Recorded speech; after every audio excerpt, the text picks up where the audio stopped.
Umiinom ka ba ng mga ito? Ito, si Santon Plus. At ito naman, si Santon Plus Gold. Umiinom ka ng Santon, pero hindi mo alam kung anong tama para sa'yo. Sayang lang ang pera mo kung mali ang iniinom mo. Yo! I'm Sa DV, your pharmacist. Today, pag-uusapan natin ang Santon Plus Capsule at Santon Plus Gold. Magkahawig ang pangalan, pero magkaiba ang focus nila. At mahalagang, alam mo ito. Unahin natin itong si Santon Plus Capsule.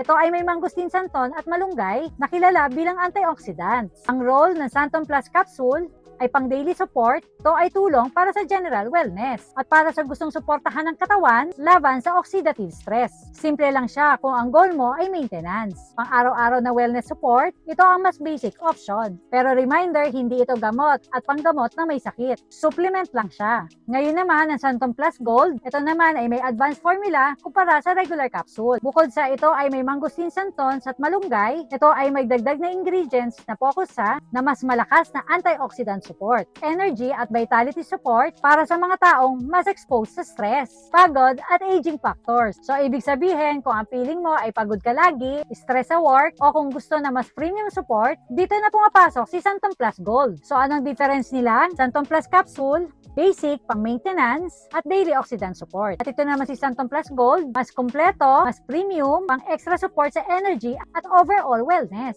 Hindi ibig sabihin na mas masama yung isa. Magkaiba lang talaga ang target user. Bottom line, wag basta bumili dahil uso. Piliin mo kung anong akma sa lifestyle at pangangailangan mo. At tandaan, food supplement lang ang mga ito at hindi gamot. Kung may sakit, buntis at may iniinom na maintenance meds, magtanong ka muna kay Doc.